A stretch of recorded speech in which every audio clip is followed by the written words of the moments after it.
પહેલા બધા પેન્શનર્સે જીવન વીમા પત્ર એ જમા કરાવવા માટે બેંકમાં જવું પડતું, રાઈટ?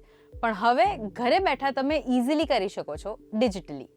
હાય, હું છું હેલી. તો ઘરે બેઠા ડિજિટલ લાઈફ સર્ટિફિકેટ બનાવવા માટે સૌથી પહેલા ફોનમાં ઉમંગ એપ અને આધાર ફેસ આઈડી એપ તમારે ડાઉનલોડ કરવાની રહેશે. ઉમંગ એપમાં જઈને તમારે સર્ચ કરવાનું છે જનરેટ લાઈફ સર્ટિફિકેટ. એના પછી ફેસ ઓથેન્ટિકેશન પર ક્લિક કરો. હવે આધાર અને મોબાઈલ નંબર તમારે અહીંયા એડ કરવાનો છે અને જો ઈમેલ આઈડી હોય તો એ પણ એડ કરી દો અને જસ્ટ ઇન કેસ નથી તો ચાલશે, એ ઓપ્શનલ છે.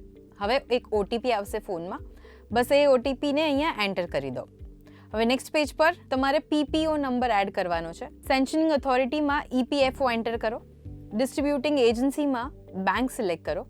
એજન્સીમાં બેંકનું નામ તમારે એડ કરવાનું રહેશે. અકાઉન્ટ નંબર એડ કરો અને ઈમેલ આઈડી હોય તો એ પણ. અને આના સિવાય તમારી પર્સનલ ડિટેલ્સ છે એ બધી તમારે ફિલઅપ કરવાની રહેશે. અને આ જે લાસ્ટ 2 બોક્સ છે એમાં તમારે ટિક માર્ક કરવાનું છે. અને આ થઈ જાય એટલે તમારે છેલ્લે ફેસ સ્કેન કરવાનું રહેશે. બસ આટલી પ્રોસેસ કરશો એટલે તમારું લાઈફ સર્ટિફિકેટ બનીને તૈયાર. અને આને તમે તમારા ડિજીલોકરમાં પણ સેવ કરીને રાખી શકો છો. તો આ રીતના પ્રમાણપત્ર હવે ઓનલાઈન બનાવવું એકદમ ઇઝી થઈ ગયું છે. બસ તમારી પાસે એક સ્માર્ટફોન હોવો જરૂરી છે.